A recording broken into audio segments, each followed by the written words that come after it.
large scale social order that prevailed in the novel, but the large society was very sharply replaced by the little society of the modern. When I say little society, I don't mean the cultural, geographical areas of the day.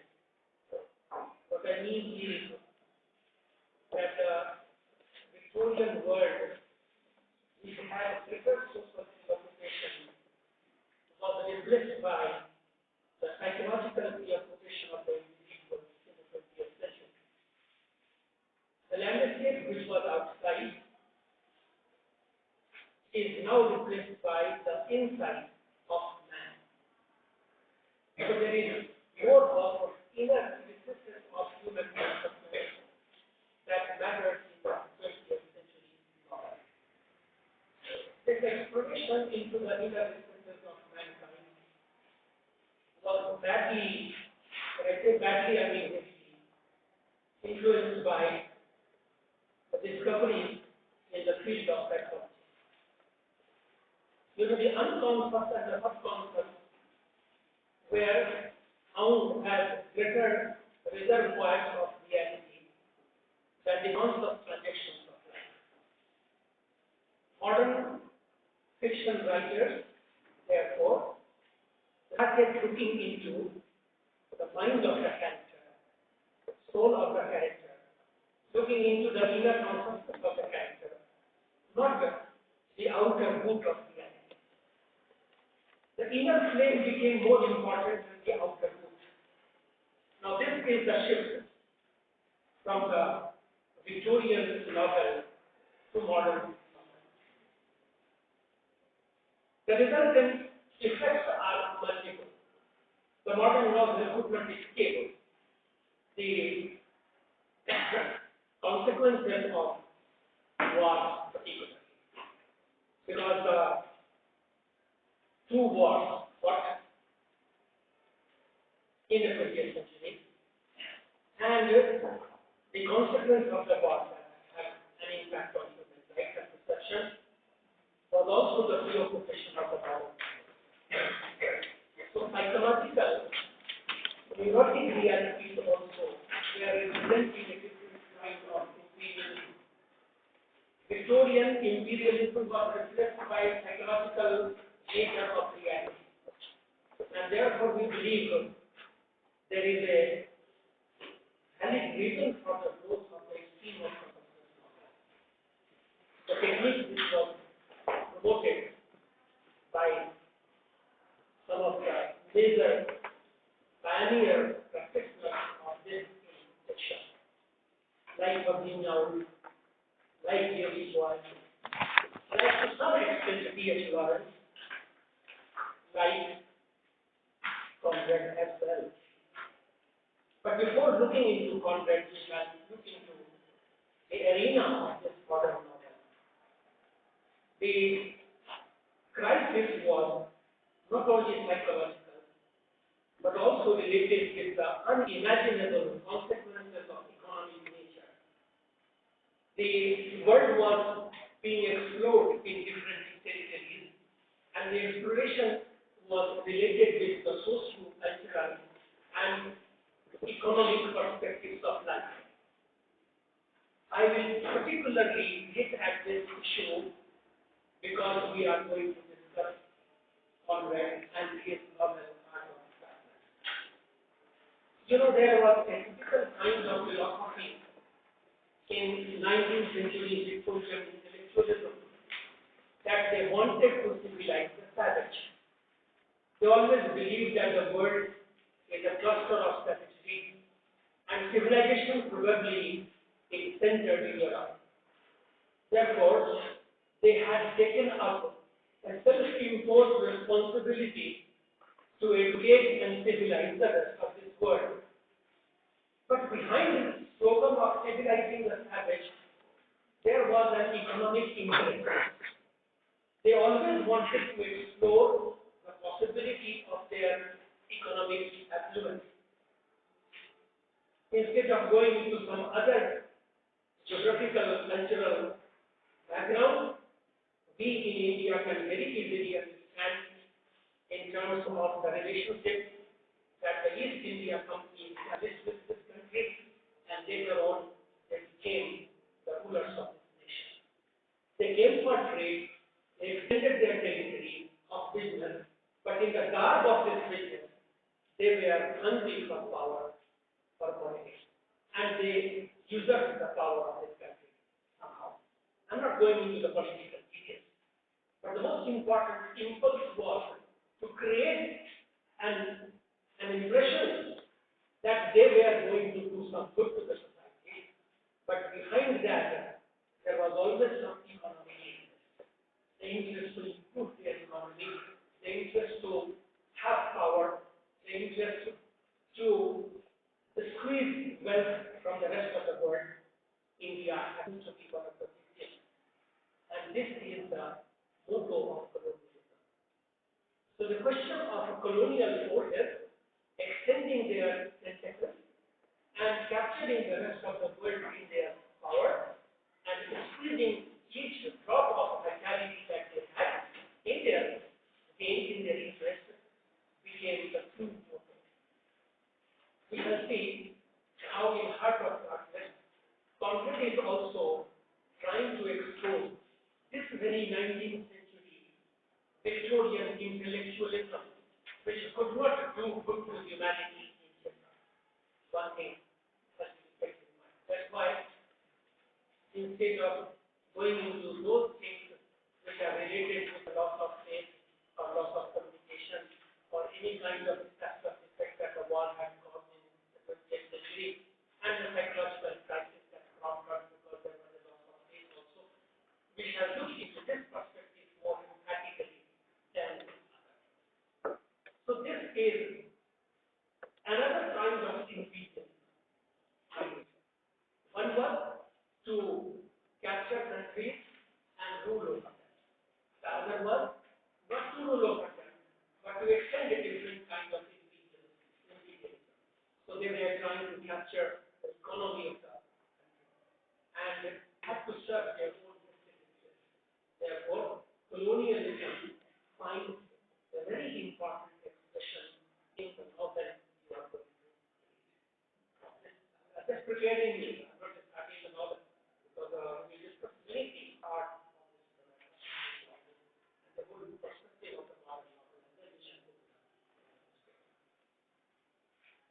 Now, this is also an evidence of the dissatisfaction in the reading public, which was neither satisfied by the theatre of the 18th century, for example, nor satisfied by the poetry of the Victorians, for example. They needed a different kind of art form for the representation of life at a larger scale. And fiction alone can provide that. Neither poetry could serve that purpose, nor drama could serve that purpose, nor that alone was a form of art to which this purpose could be served. And that is one of the reasons why novel became a more popular form of art in the Victorian era. After the 18th century itself, because the two major traditions, I hope you know, I'm not going into those details, but I hope, I presume that you have this idea of the empirical tradition of fiction and the non-empirical tradition of fiction, the realistic tradition of fiction and the sentimentalist school of fiction, ultimately merging together where we find Jane Austen and the novelist. That's where the sentimentalist school and the realistic school merge together. My dear. So, you try to recollect all those memories. The question is that because of that merger of different traditions, it was found that Victorian novel was satisfactory on the grounds that it served the social purposes. But when modern novels came into existence, they had a departure. The departure one, I told you, was a matter of psychological exploration. The other thing necessary to keep in mind was the use of a different kind of language. Not that novelists of the 18th and 19th century did not use this kind of language, but this is more predominant in the 20th century novel, which is also known as lyrical novel. Now, this lyrical novel is not something related to the poetry.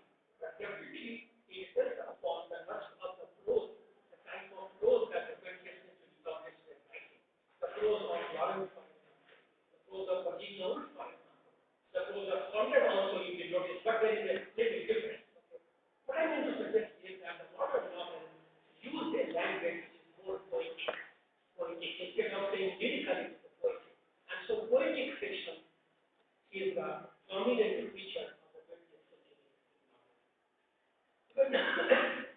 And to make it a successful adventure or adventure, the use of different symbols and metaphors became the most favorite mode of communication. So images, symbols, and metaphors are predominantly used in the century because of this lyrical fashion of narrative, because of the poetic quality of the narrative.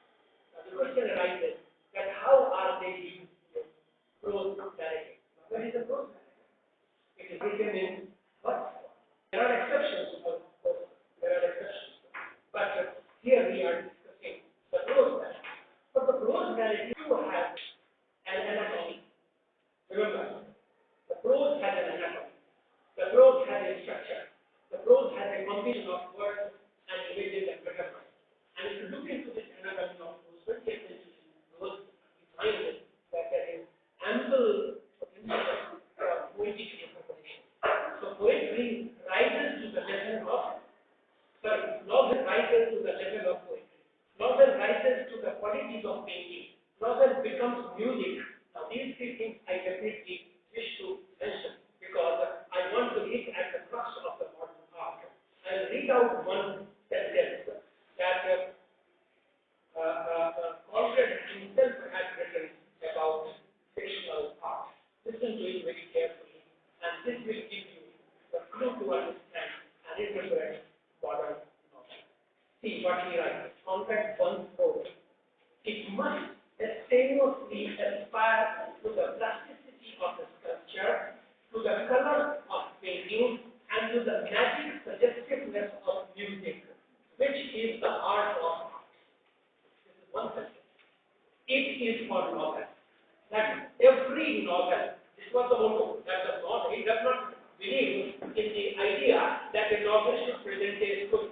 There is absolutely no debate on this issue because even the 21st century novelists or the 20th century novelists, they have agreed to the presence of a storyline, and a story is not just written. There is a story in a novel, there is a story in a narrative poem, there is a story in a story, there is a story in a drama. So in every form of art there is a story.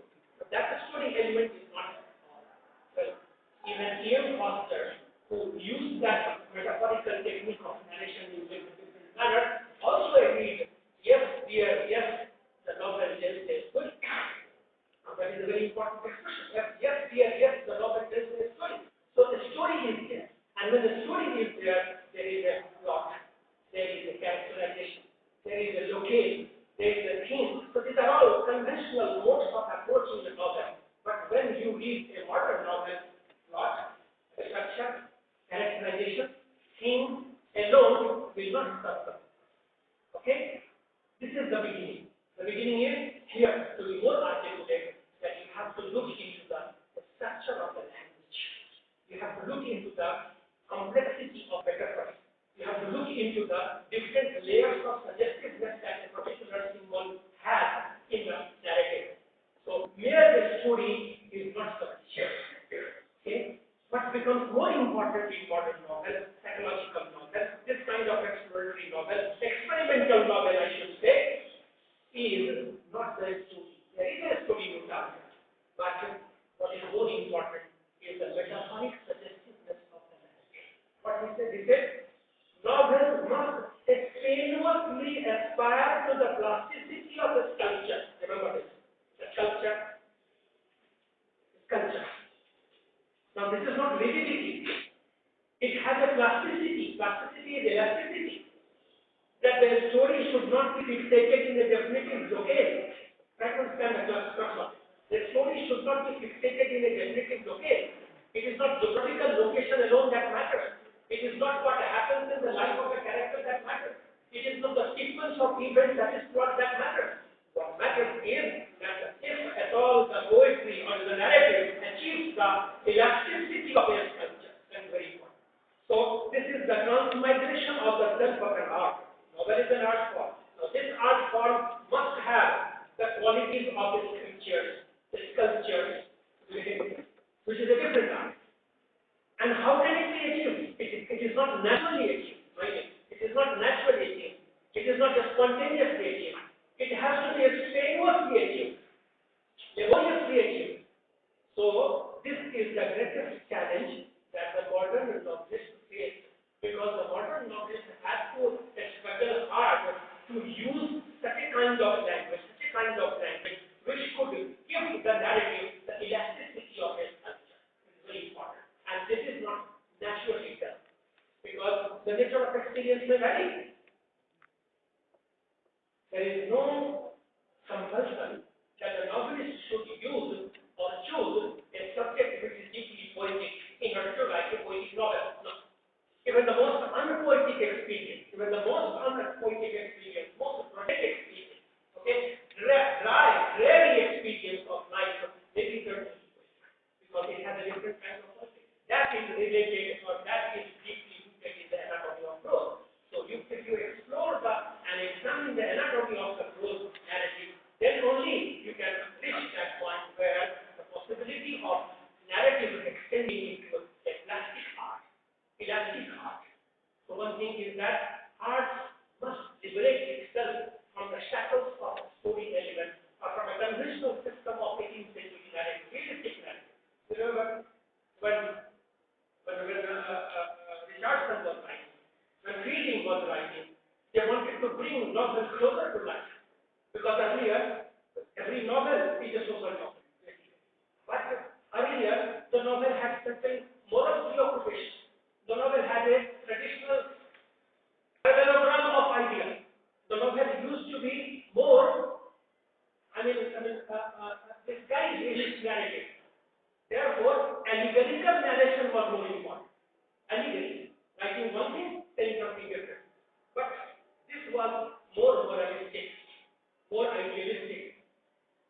18th century novelists were trying to bring this art on the surface of reality. Fielding did this job tremendously, because he brought novel closer to life, because he believed that life must get a wider and larger expression in the narrative. Therefore, it was bringing the tradition of allegorical narrative to the form of a non-allegorical narrative. Then, when it becomes non-allegorical, the two trends come very easily. One is realistic, the other is sentimental. Okay? When Richardson was writing, he was trying to project the sentimental section. In reaction to that, Fielding was writing realistic fiction. I think I really know that. Any novel of Richardson. Pamela, have you read? What's the conclusion? Tom Jones? Yes. So, this is what I'm trying to emphasize, that the novel had a different kind of trend, moving in a different direction. The sentimentalist school was answered suitably by the realistic fiction. And this ultimately joined together. They were different from each other. They joined together. When Jane Austen started writing, we have both the trends joined together. Okay? And then the whole of the early Victorians, later Victorians come. And finally, when the moderns begin, it begins with Conrad, because Conrad is tradition, being tradition, and we have end the word of Conrad. So what he says is that art must achieve the plasticity of sculpture, number one, and it must acquire and project the colors of a painting. A novel is not a piece of painting. A novel is not a piece of painting. It is not a piece of a sculpture. But modern novel needs to acquire these qualities of a sculpture and a painting. The painting is a visual art. The painting needs a color combination. The painting needs a certain kind of pattern of light that emerges. So there must be an outline of light made, and the pigments of light must be filled in the image. Because the novel also presents a painting, and in a painting, the painter fills the color. Okay? Here, the novelist also paints the colors of light. He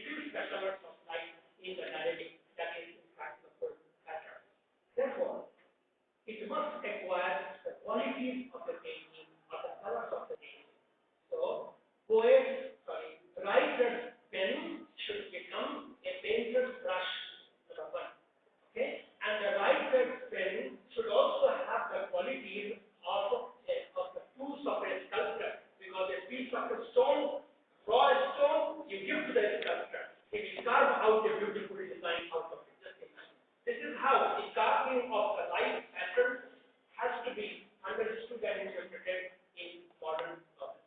Okay? So 20th century novel acquired such quality as of sculpture number 1, painting number 2, and third, effectiveness of music. Remember, music is a different art. It's a fine art in fact. Poetry is a fine art. Music is a fine art. Painting is art must transcend itself into fine art. And Conrad believes this. This is word of Conrad. I'm not talking about conversion. Conrad himself perhaps even certain theological perceptions about the art of novel. Because if you read the Nicaragua, you can find the real fictional credo of Conrad. Because there you can have Nostromo and the other of the Nicaragua.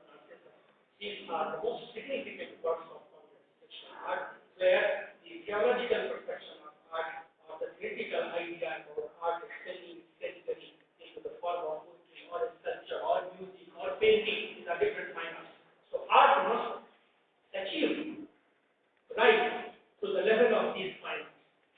This is a synchronization between, I'm trying to emphasize that Conrad was re-emphasized by E.M. Foster. When Foster talked about the 4 different added aspects of the novel. Have you read the book, Aspects of the Novel? See. When will you read? The final year MA students are not willing to read anything about it. Read the aspects of the novel. I give you the clue. The clue is that he talks about the 4 different aspects. On conventional aspects, there is a story, there is a theme, there is a plot, there is a characterization. Am I clear? And so it talks about the reality, maybe social reality. When Dickens writes, he talks about the logistics, just imagine. He talks about the social problems. Now that is not sufficient. Modern novel extends its statement, and the 4 significant elements are rhythm, pattern, prophecy, and fantasy. Remember this. Rhythm is a matter of poetry. Rhythm is a matter of poetry. It's also a matter of music. Music has rhythm. Am I clear? Pattern means novel has a pattern, and the pattern has to be studied. Pattern is a matter of painting, because the painter first creates the pattern, outline, okay, and then he fills the pigments for you to create an image. So pattern is the quality of painting. Am I clear? The rhythm is the quality of music and poetry. Prophecy and fantasy. Remember, there are 2 other things. Prophecy is in fact not that when you are talking about the future. No, it's not that. Prophecy means that which has the quality of turning into archetypal reality, which becomes a prophetic truth. So, prophecy is that element which extends the present into the future. And this is not the time frame. I'm reminded of Foster's beautiful novel, A Passage to India. If you have read it, you can see, if you don't go into the previous parts, just look into the last part of the novel. The 2 friends are moving on 2 horses, okay? They represent the 2 different entities, and they are moving together. They wanted to be friends, okay? But the horses don't. The last one wanted to be friends, but the horses don't. Because the horses are not willing to be friends. They are riding 2 horses. The horses go together. And what makes them different? What objects to their friendship? A heap of earth. A heap of earth. When they were moving together on the same path, there is a heap of earth in between. So quite naturally, inadvertently, the horses changed their direction because they could not climb it. It was a huge heap of earth. So they moved in 2 different directions, and again they joined together. Fine. Because we wanted to be friends forever, but the horses don't. So this is metaphor. This is symbol. That the earth does not want it, that the soil objects to it, that the culture is an obstacle, just imagine, and that the religious faith has to be molded in such a manner as to unite us together. So all questions of religion, faith, culture, clashes, India and British relationship, the colonial perspectives of life that is there in the Passage to India, which acquires a different kind of analysis. I will suggest this is what prophecy means. But how can you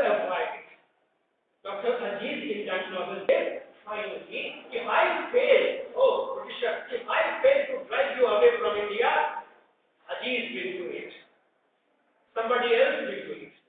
God will do it. There is a long list of names, for example. So it is an interminable fight against the oppressive forces of the society. Colonizers are oppressive forces, and India was a colony indeed. So the relationship between East and West is the subject matter, and Foster is trying to present the relationship because he believes that if the West is oppressive on the East will definitely resist. But if it does not succeed in one generation, next generation will fight, third generation will fight, fourth generation will fight, and the fight will continue. My dear, if I fail, these will do it, but Bole will do it, they say long.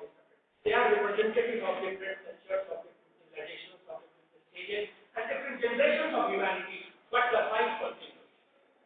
My dear. So this is prophetic. I'm trying to explain what is prophetic. Prophetic does not mean talking about future. It's not making forecast. Right? It's not three witches making a forecast that will become the kingdom. Prophetic means that which has the futuristic vision. That which has the futuristic vision. And fantasy, finally, it is fantasy. And fantasy, in fact, is the realization of a hard truth or a deeper truth, which is not logically understandable. Okay? Fantasy is that element of life which begins where logic ends, where a realism terminates, but realism begins from there. Therefore, fantasy starts where reality ends, where logical sequences of life and event and interpretation of life and analysis and evaluation is done on this basis. And so on. Then you have to look into such which are deeper, which are higher, which are invisible, which are in the subconscious and the unconscious. Fantasy is the mode that takes you deep into the unconscious of the character, the subconscious of the character, because the belief is that the greater truth lies in the subconscious. Higher truth lies in the unconscious, not in the. I fully believe when I think and when I contemplate the different things or different religious truths about humanity, I believe that we are living on the conscious plane. That is the cause of all. The moment you suspend living on the conscious plane, you start living in the subconscious and the unconscious of yourself, where greater truth lies, deeper truth lies, and universal truth lies, because there lies the soul. Just imagine.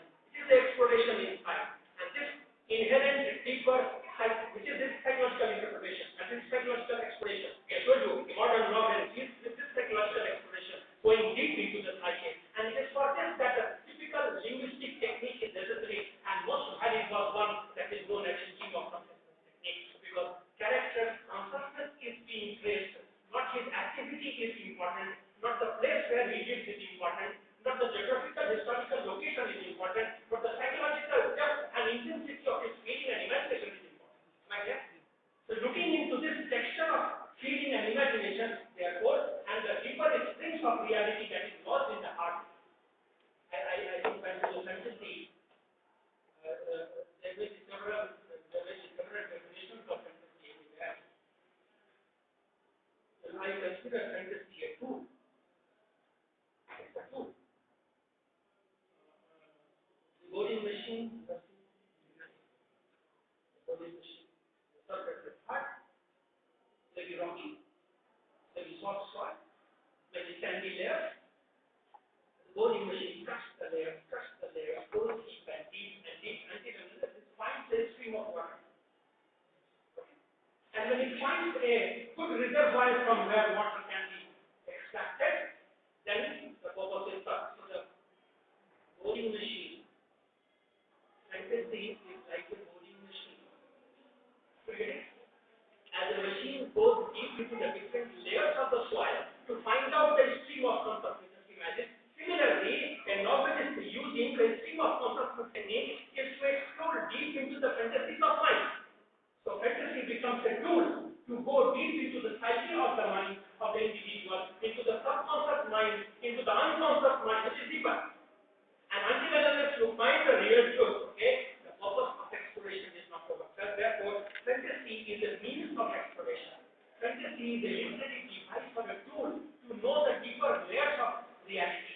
And therefore, fantasy has to be used as a technique. And in psychological novel, in modern, fantasy is one of the favorite techniques of exploration. This is what I have to say. is and magic. Magic is having a certain kind of suggestiveness. Novel must have the plasticity of a sculpture, must have the beauty and charm of a painting. You remember colors of a painting, such charming colors, and it must have the qualities of poetry and music. I told you because there is a pattern in it, there is a force in it, and this is indeed music which has a magic suggestiveness because magical effect is created.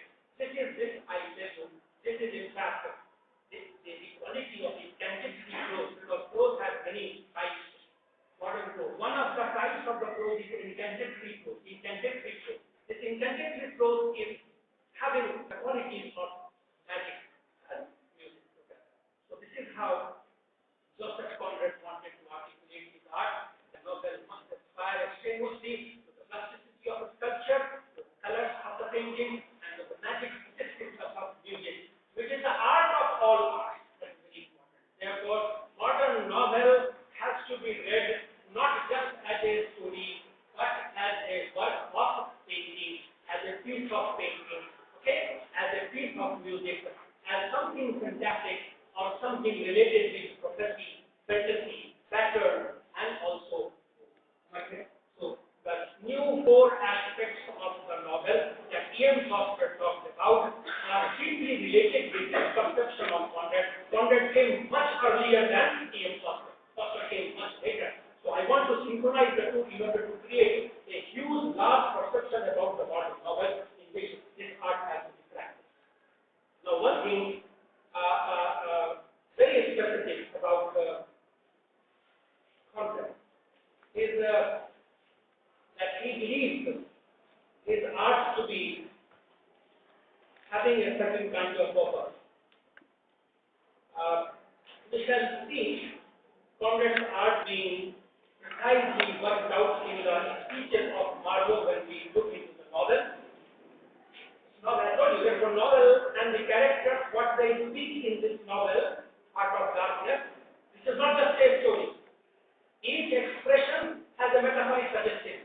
Each expression will paint a picture of life in different manner, and each expression will have the deeper symbolic significance. And each expression will be a remark or a definition or maybe a pointer towards the form of art that novel is. Okay? So when he writes a novel, he is not just writing a story.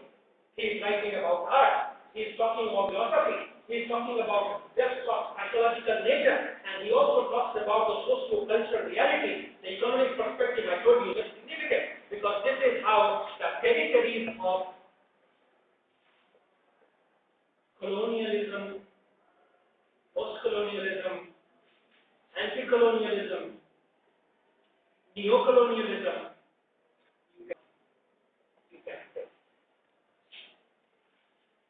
because he believed in those different forms of art. As a novel, he says, what is my purpose? Conrad says, my task, which I am trying to achieve is a confessional statement. This is the credo of Conrad as a novelist. My task, which I am trying to achieve is by the power of the written word. I told you, the written word is not just a story. The word has a power, different. It may have the musical connotation. It may have the symphony of a painting. Okay? It may have the qualities of a sculpture. And all these qualities must reflect by the power of the word. So word is very important. Mind it. So he says, my purpose is to achieve through the power of the written word to make you hear. So words will make you hear. This is one of my questions. Remember that your senses are to be catered because every art has the only purpose to realize the truth of life through the senses. Senses have their own goals. You can see how in the vision of Dr. Conrad, we have this perception of this art. He says, I will make you hear through the words. So words are like beating drums. The words in the pages, you do not hear. You see the words, you read the words, you gather the meaning. What you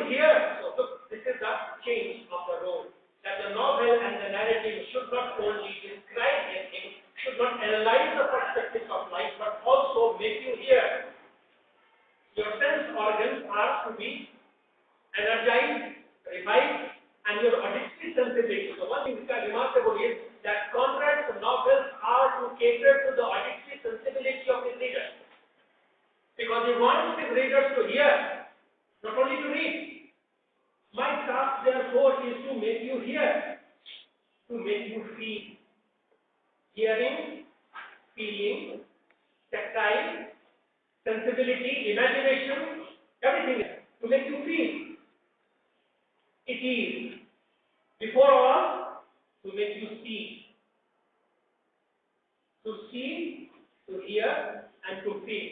These are the three major objectives of Conrad as an artist, as a novelist.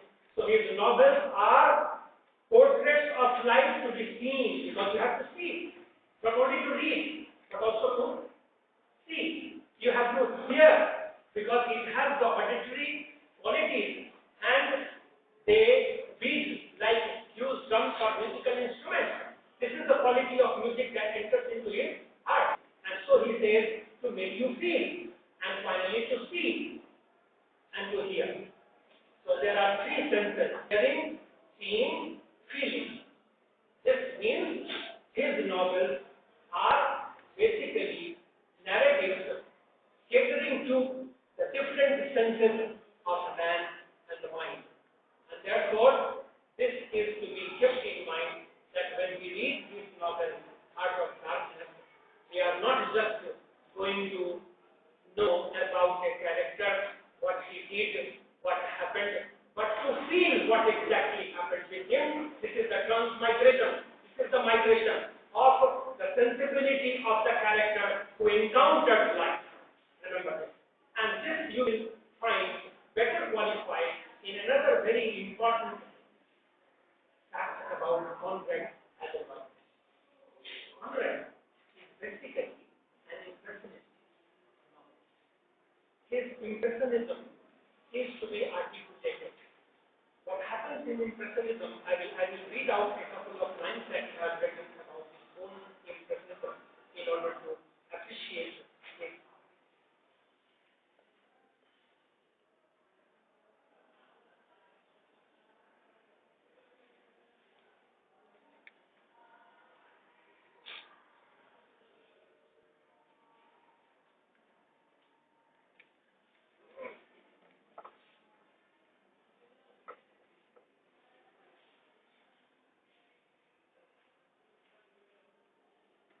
Five, six things to just keep in mind, and then let us enter the book. Things will be the right way of seeing and interpretation will be possible. Otherwise, it takes you into a void, which is either.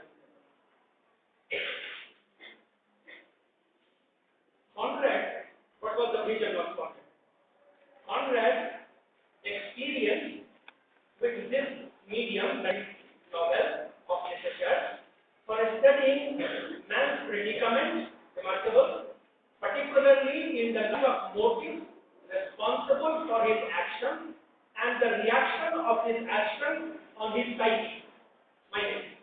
His novels are an attempt to study the resultant effects of man's action on the psyche of his own and the rest of the society, because it is basically psychological. And it is in fact the motive that matters most. I told you, the colonizing forces had a different motive, but they had a different slogan: civilizing the savage. In fact, they didn't want to civilize anybody. They wanted to make them and make them remain a savage, so that they may exploit them as much as possible. Motive is different, writing is different. So, Conrad says his fictional vision, Conrad's vision, is to discover and analyze the motive of the individual. Not the character, but his motive. And it is the motive. How can you find it? He says, I have three major ways. I can make you feel, I can make you see, I can make you hear the motive. So when you read his novels, you have to discover the motive of the individual. And this is the motive which inspires and conducts in action. So every action of man is controlled by his motive. And the action has a resultant reaction. So there are three things. The essential point is the motive of the individual, the second is the the action of the person, and thirdly thing is the reaction of that action. Remember, you are going to read a novel in which Kurz is the central character. He has a definite motive. He has done something in the deeper regions of Congo, okay, deep in the Africa. It's a journey into Africa. And there, his action has a different kind of reaction. So these are the key words to understand the texture of that narrative which we are going to read. In the gruesomeness of life of a sailor, for example, I must let you know a little bit of that biographical portion of his own life. You know, he was an orphan. Conrad was very small one. He had nobody to take care. There was only one distant uncle in relation who gave him some love and affection, just by way of formality. They were least bothered about this child. And this child was therefore faced with a huge emptiness before him. What to do, what not to do. He had no guidance at all, and he had nobody to take care of. You know, this boy had some association with a sailor in those days, and he developed a passion to sail through the sea because he saw adult people being masters in the boat and sailing through the sea. So the child developed a passion. There was a time when he was a dishwasher because he didn't have the proper employment, no source of livelihood. He accepted the job of a dishwasher and boarded a ship. The ship was going from England to some other distant country. He simply had the psychological satisfaction that he was exploring the sea, that he was doing something adventurous. The soul was adventurous, okay, but the condition was favorable. And to make this adventure fruitful, he accepted the job of a dishwasher. The pitiable condition he did. And one day, he saw the map of the world. And he was a child. So he closed his eyes and he said, okay, I will move my fingers on the map of the world, here and there, and I will stop my finger at some point, close my eyes. And I will open my eyes and find where my finger is. And the point, the country which my finger will point, I will give it. Look at the game. The childish game in a way. A very childish game. But it is an adventurous spirit that was seeking certain kinds of location to grow. The spirit is seeking location. Now remember, if you read the novel just as a narrative about a story about a man or an action, you cannot reach the heart of the novel. Remember, the heart of his narrative is that you have to seek into the self of the character, to go deep into the psyche of the character, to explore the subconscious and the unconscious. And it is here that a psychological exploration of something is required. So he started doing that, and after when he opened his eyes, his finger was at the Congo River of South Africa. Okay?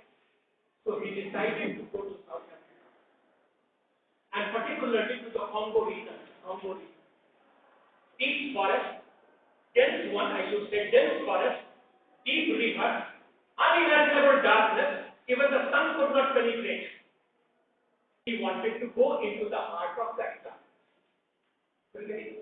I will take you to the novel later on. I'm just preparing you for the So his essential fictional writer's vision is rooted in this idea that he should be an exploratory self, a self that explores, into the infinite, into the unknown. No, not known, going into the unknown. This is romantic spirit. This is the spirit of exploration. And the background which is created in terms of the savagery or civilization or the Victorian intellectualism or the modern exploitation of the poor people, the corollary, secondary thing of this. In fact, the primary thing is to go deep into the psyche of humanity and explore into the deeper layers of unconscious. Therefore, this was a strugglesome life that he lived. And he developed a passion and respect for the strugglesome life of the sailor. Because knew that the sailors always had to face odd weather and adverse currents. Remember that. And if you talk that beautiful religious point, yes, You can imagine the kind of water everywhere, not a drop of rain. It's a kind of harshness and a struggle from life and existence which was there. So all these things are in the confidence into this explanation. And the self is there. So in the struggle from life of the sailor, he saw man's ceaseless struggle to search for his identity. Remember this. When a sailor is going to the deep sea, he may have a purpose. He may be a businessman. But for Conrad, each sailor is an explorator. Number one, explorer. And each sailor is trying to find out his own self. So it is a self-search. Sailing is not a journey from one geographical territory to another. Sailing for him is sailing deep into the mind. Deep into the mind. As it happens in case of the boy, because he wanted to make a self-search. He wanted to make a self-search. He wanted to know himself, to realize his potential, and to cater to the passion and adventure of exploring the unknown. Exploring the unknown, realizing the self, knowing his own self in a search for the self. Okay? So this is how we say. In the struggle from life of a sailor, he saw man's ceaseless struggle, and this has been done by generations and generations of humanity. The search of the meaning of life is continuous, it will never end. That the future generation will also continue. I told you the images from Foster's idea, and you have read that beautiful drama, The Deep of Ozo. In fact, there is no end to our search. There is no end. This endlessness was noticeable here in this vision also. So the struggle he wanted to relieve himself of the identity. In fact, he himself had been an active participant in this struggle. He wanted to relieve himself of the psychic injury caused by this struggle for seeking his identity. So, the Conrad is seeking his identity. Conrad is exploring the unknown. Conrad is trying to realize the meaning of life. Conrad is trying to make you see, to make you feel, to make you.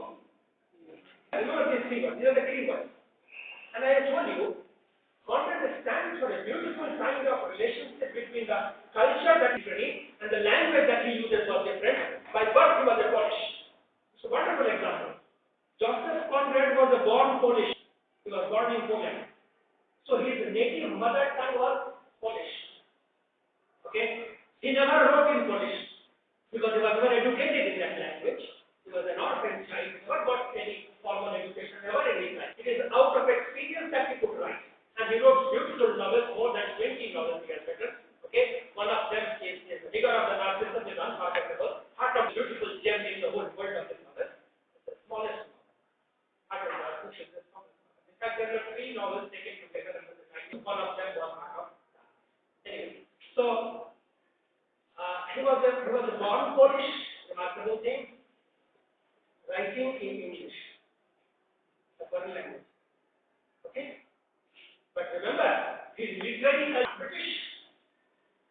He was using British language. By birth, by inception, by awareness and natural perception, he was a Polish. By the language, the use of the language, he was an Englishman, writing in English.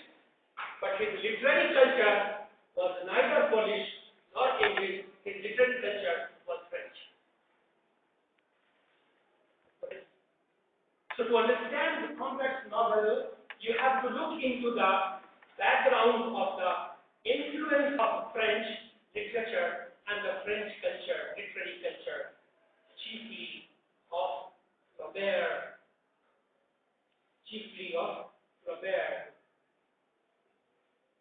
There are certain echoes of Millarnian music in his singing. I'm talking of the French background. And we have certain impact of Flaubert, most argumentatively and most significantly perceptible. Well, I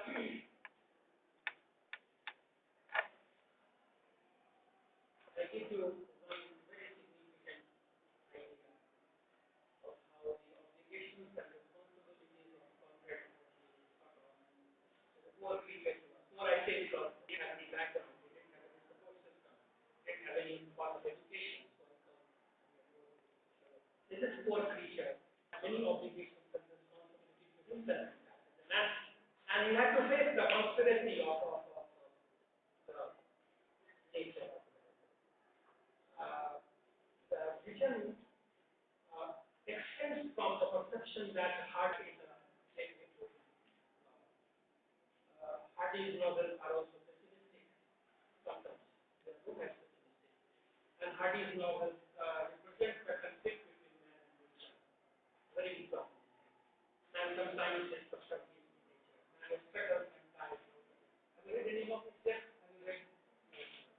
Have you read Where of the Castle? Yes, sir. Yes, Where of the Castle? You can imagine how the rashness of life leads the fellow into crisis. And when the big cultivators, farming was there, nature is there, and he was struggling hard. Remember that. So this is man-nature conflict, which is central to the pessimistic vision of life that Hardy's novel projects. Conrad also projects some sort of pessimism. But this pessimism is a great extension of the idea that Hardy had. Yes, he struggles hard, conquers at moments, and perceives the inner realities of nature. There is the outer force of nature. Here there is inner force of nature. Conrad goes deep into the inner perception of what nature is and what natural power is. Hardy does not go deep into that. Hardy simply presents it as an adversary. Nature is adversary to man. Man has to struggle. Nature obstructs. You have to make your way through. But in context is, the struggle and the forces of nature have to be understood. The complexity of its relationship has to be understood. Okay? And the mystery of this power has to be explored. Therefore, he goes deep into it. He explores nature. Like that? Wilderness, for example, wilderness of nature. It's a very abstract thing. But Conrad wants to go deep into the wilderness of nature. Therefore, understanding nature for Conrad is more psychic, more deep than what is there in case of Hardy. Therefore, I will read a couple of lines and I believe this will give you the full impression. He had to face the joint conspiracy of the demons of within and the inscrutable world without, using two words. Demons of weakness within and the inscrutable world without and outside. Demons of weakness. This is the exploration into the self. That what is the weakness in me? It's not just a passion. It's not just emotion. It is in fact the total reality and entity of a man. It's the total self of a man. Exploring into the inner recesses. There alone can be found the idea of that essence of man, essence of existence. So there is the inner enemy sitting inside each one of us that inspires, that controls, and precipitates the action which has a reaction. Action, reaction, desire. This is how. So he looks into it. And his novel, therefore, man in Hardy's novel is faced by the adversary that is nature. Here, nature also is there, but there is a joint conspiracy between the inner weaknesses of man and nature. Inner weaknesses of man and nature. So there is greater ecological preoccupation in the mind of man who wanted to explore the deeper layers of man's mind in relation to the infinite forces of nature that obstruct vision of man or the possibilities of life. The joint conspiracy, the demons of weakness that you have within you, and the inscrutable world. The world is here. The whole world is outside. Nature in Conrad is not only the external nature. Nature is Conrad, the world around you. The world that constitutes of man, of animals, of nature, of visible, of invisible, of therefore, there is more comprehensive vision of nature and the diversities of life in Conrad's vision. That naturally, Conrad's vision goes deep into deeper reasons of night, which will become very difficult to comprehend. So the harmony in his outer and the inner lives or life is lost. What is the root of our crisis? Crisis is that the inner harmony and the outer harmony are lost. The harmony between the inner and the outer is lost. This is the reason why Conrad's novels acquire tragic potentiality. The tragic potentiality in Hardy's novel is not because of this inner-outer sequence and clash. It is simply man and nature. As a person, he does and nature does not promote it. So there is a clash. Here there is more psychological explanation. Henchard had no psychological perception. So we get it if you have read it carefully. Henchard was just a laborer, was a good farmer, had to consider in terms of the economy that the money he had invested in farming and the gain that he will get because he has to sell his product in the market. You know that? It also comes. The typical Victorian world super reality. Conrad's case is different because it is more psychological. It is going deep into it and therefore the concept acquired a different reality. Some impulse or perverse obsession or deceptive quality makes him out of accord, or his very fineness of personality may leave him helpless before a bewildering destiny.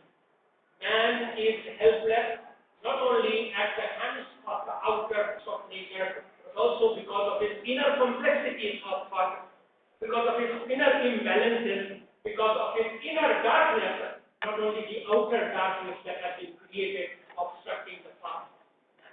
This is how he differentiates and it is an expensive stuff. So he was a Roman Catholic by birth, no doubt he was grown up as a Catholic, but later on he wanted to denounce everything and all religious creeds and concepts of supernaturalism, which he never believed in. Remember that. No supernatural forces have any definitive role in Conrad's novel, because Conrad never believed these forces. This is greater articulation of the realistic forces of the novel in the 20th century. And the supernaturalism was definitely associated with the art of determining the fate of mankind without it.